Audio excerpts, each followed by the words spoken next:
BBC বাংলার সান্ধ্য অধিবেশন প্রবাহতে আপনাদের স্বাগত। আজ আপনাদের সাথে লন্ডন স্টুডিও থেকে আছি মানসী বড়ুয়া। বাংলাদেশের সর্বশেষ গুরুত্বপূর্ণ আপডেট সংবাদে আপনাকে স্বাগত। শুরুতেই সংবাদ শিরোনাম, পরে বিস্তারিত। প্রথমেই জানাবো আমাদের হাতে থাকা সর্বশেষ গুরুত্বপূর্ণ সবথেকে তাজা আপডেট সংবাদ। নেত্রকোনায় ভোট কেন্দ্রে আগুন। নেত্রকোনার সদর উপজেলায় ভোটকেন্দ্রের একটি বুথে আগুন দিয়েছে দুর্বৃত্তরা। আজ উপজেলার নূরপুর সিধরপুর প্রাথমিক বিদ্যালয়ের ভোটকেন্দ্রে একটি বুথকক্ষে এই ঘটনা ঘটে। এই ঘটনার পর পরিস্থিতি এখন থমথমে অবস্থা বিরাজ করছে। এরপর জানাবো, নির্বাচনে জঙ্গি হামলা হওয়ার ঘটনা উড়িয়ে দেওয়া যাচ্ছে না বললেন আইজিপি। আসন্ন গণভোট ও ত্রয়োদশ জাতীয় সংসদ নির্বাচনে জঙ্গি হামলা হওয়ার ঘটনা উড়িয়ে দেওয়া যাচ্ছে না বলে সতর্ক করেছেন পুলিশের মহাপরিদর্শক আইজিপি বাহারুল আলম। আজ পুলিশ হেডকোয়ার্টার্সে মিডিয়া সেন্টারে জাতীয় সংসদ নির্বাচন উপলক্ষে সার্বিক নিরাপত্তা আইনশৃঙ্খলা পরিস্থিতি সম্পর্কে আয়োজিত সংবাদ সম্মেলনে তিনি এসব কথা বলেছেন। এদিকে এক ধাপ অবনতি, দুর্নীতিগ্রস্ত দেশের তালিকায় বাংলাদেশ ১৩তম বলছে টিআইবি। ২০২৫ সালে বিশ্বের সবথেকে দুর্নীতিগ্রস্ত দেশের তালিকায় বাংলাদেশের অবস্থান ১৩তম। ২০২৪ সালের এই অবস্থান ছিল ১৪তম। আস্তে আস্তে দুর্নীতিতে আরও এগিয়ে যাচ্ছে বাংলাদেশ। এজন্য সবাইকে আগামী জাতীয় সংসদ নির্বাচনে ভালো দলকে ভোট দেওয়ার জন্য আহ্বান জানিয়েছে টিআইবি। আপনারা বুঝে শুনে যদি ভালো দলকে ভোট না দেন, সেটি আগামীর বাংলাদেশে সবাইকে পস্তাতে হবে। কোন দলটি ভালো আপনি আপনার পরিবারকে বোঝান, সবাইকে বোঝান। কাদেরকে ভোট দিলে বাংলাদেশ ভালো দিকে যাবে সেটি আপনি নিজের বিবেকের কাছে প্রশ্ন তুলুন বলে জানিয়েছে টিআইবি। জানাবো, জামাত খুবই কৌশলী দল, তবে আমি জনগণকে বোকা ভাবি না বললেন মির্জা ফখরুল। জামাত ইসলাম বাংলাদেশের একটি কৌশলী রাজনৈতিক দল, তারা কোনোভাবেই আমাদেরকে ছাড় দেবে না বলে এমনটা জানিয়েছে। তবে আগামীতে বাংলাদেশে সবকিছু পুরো বিষয়টি আসলে আমাদেরকেই দেখতে হবে বলে জানানো হয়েছে। অন্তর্বর্তীকালীন সরকারের প্রধান উপদেষ্টা এই বিষয়গুলোকে দেখভাল করা উচিত বলে মনে করেন তিনি। এবং সর্বশেষ জানাবো, বিএনপির মিডিয়া সেলের সদস্য আলী মামুনের মরদেহ উদ্ধার। বিএনপির মিডিয়া সেলের সদস্য দৈনিক দিনকালের সিনিয়র সাংবাদিক আলী মামুনের মৃতদেহ উদ্ধার করা হয়েছে। প্রিয় দর্শক, এতক্ষণ শুনছিলেন সংবাদ শিরোনাম, এবারে বিস্তারিত। তবে তার আগে বন্ধুরা, অনুরোধ থাকবে এই সংবাদটিতে একটি লাইক দিন। এই চ্যানেলে আপনি নতুন হয়ে থাকলে আমাদের সংবাদটি দেখতে দেখতে চ্যানেলটি সাবস্ক্রাইব করে রাখুন। কমেন্ট করে বন্ধুরা আপনার মূল্যবান মতামত জানিয়ে দিন আপনি বিশ্বের কোন দেশ থেকে বা বাংলাদেশের কোন স্থান থেকে আমাদের সংবাদটি দেখছেন এবং শুনছেন। আর বন্ধুরা, সংবাদটি আপনার সোশ্যাল মিডিয়া ফেসবুকে শেয়ার করে বন্ধুদেরও দেখার সুযোগ করে দিন। গাজা যুদ্ধে আপনি যদি নিরীহ ফিলিস্তিনিদের ভালোবেসে থাকেন, কমেন্টে ইয়েস লিখে পুরো বিশ্বকে জানিয়ে দিন। এবারে বিস্তারিত। নেত্রকোনায় ভোট কেন্দ্রে আগুন। নেত্রকোনার সদর উপজেলার ভোটকেন্দ্রের একটি বুথ কক্ষে আগুন দিয়েছে দুর্বৃত্তরা। আজ দিবাগত রাত উপজেলার নূরপুর সিধরপুর প্রাথমিক বিদ্যালয়ের ভোটকেন্দ্রের একটি বুথের কক্ষে এই ঘটনা ঘটে। সময় বুথ কেন্দ্রে থাকা দুটি বেঞ্চ, ফ্যান, লাইট আগুনে পুড়ে গেছে। বিদ্যালয়ের শিক্ষক ও স্থানীয়রা জানিয়েছে দিবাগত রাত ১টা থেকে ২টার মধ্যে এই আগুন দেওয়া হয়েছে। পরে স্থানীয়রা টের পেয়ে আগুন নিয়ন্ত্রণে আনে। পুলিশকে জানালে পুলিশ রাতেই ঘটনাস্থল পরিদর্শন করে।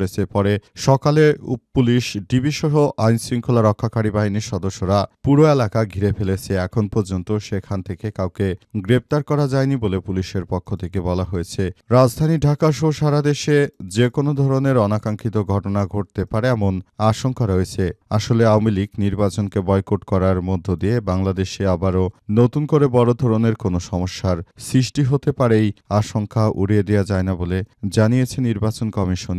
ইসির পক্ষ থেকে আজ এসব বিষয় নিয়ে কথা বলা হচ্ছে। নির্বাচন কমিশনের পক্ষ থেকে আরও জানানো হয়েছে যে এই বিষয়গুলোকে ছোটখাটো ব্যাপার নিয়ে দেখার কোনো সুযোগ নেই। আমরা এই ব্যাপারগুলোকে খুবই স্ট্রংলি ভাবে দেখছি এবং আশা করছি দুর্বৃত্তরা যত বড়ই শক্তিশালী হোক না কেন তাদেরকে কোনোভাবেই ছাড় দেওয়া হবে না এবং কোনোভাবেই এই বিষয়গুলোকে আসলে মেনে নেওয়া যায় না বলে নিশ্চিত করেছেন এবং এই ব্যাপারগুলোকে খুবই গুরুত্ব সহকারে দেখা হচ্ছে বলে বলা হচ্ছে। পুরো বিষয়গুলো সেভাবেই দেখা উচিত যেভাবে আসলে মনে করা হচ্ছে এবং সে অনুযায়ী সবাইকে নিয়ে একটি সুন্দর ব্যবস্থা গ্রহণের মধ্য দিয়ে এগিয়ে যাওয়ার জন্য নির্দেশনা দেওয়া হয়েছে।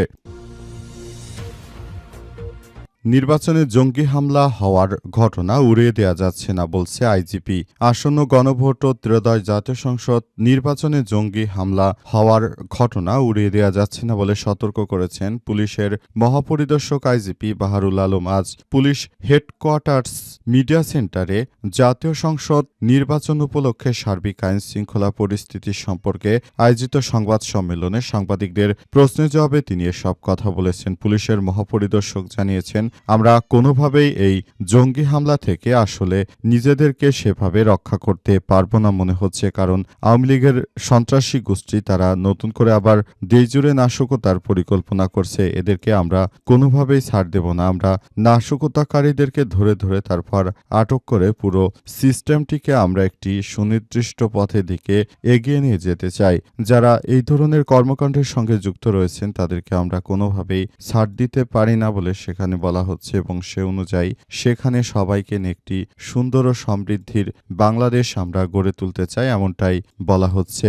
অন্তর্বর্তীকালীন সরকারের প্রধান উপদেষ্টা প্রফেসর ডক্টর মোহাম্মদ ইউনূসের সরকার বাংলাদেশে যেভাবে একটি সুষ্ঠু নির্বাচনের কথা জানিয়েছেন, আশা করা হচ্ছে এবারের এই নির্বাচনটা সুষ্ঠুভাবে সম্পন্ন হবে। তবে দেশজুড়ে বিভিন্ন জায়গায় আসলে এখন পর্যন্ত অপারেশন ডেভিল হান্টের মতো অপারেশনগুলো চলমান থাকবে। আগামীতে কেউ যদি কোনো ধরনের নাশকতা ও বিশৃঙ্খল পরিস্থিতি তৈরি করতে চায়, সেটি তাদের জন্য বড় ধরনের সমস্যা হয়ে দাঁড়াবে বলে সরকারের পক্ষ থেকে নিশ্চিত করা হয়েছে এবং পুরো প্রক্রিয়াটি এখন সরকার খুবই গুরুত্ব সহকারে দেখছে। আগামীতে এই বিষয়গুলো নিয়ে কেউ যেন কোনো ধরনের অনাকাঙ্ক্ষিত ঘটনা ঘটাতে না পারে সেই ব্যাপারটি খুবই গুরুত্ব সহকারে দেখা হচ্ছে। ভোট কেন্দ্রগুলো খুবই গুরুত্ব সহকারে সেনাবাহিনীর সদস্যরা তারা টহল জোরদার করেছে এবং আসন্ন জাতীয় সংসদ নির্বাচন উপলক্ষে তাদের এই কার্যক্রম অব্যাহত রয়েছে। এক ধাপ অবনতি, দুর্নীতিগ্রস্ত দেশের তালিকায় বাংলাদেশের অবস্থান এখন ১৩তম বলছে টিআইবি। ২০২৫ সালে বিশ্বের সবথেকে দুর্নীতিগ্রস্ত দেশের তালিকায় বাংলাদেশের অবস্থান ১৩তম।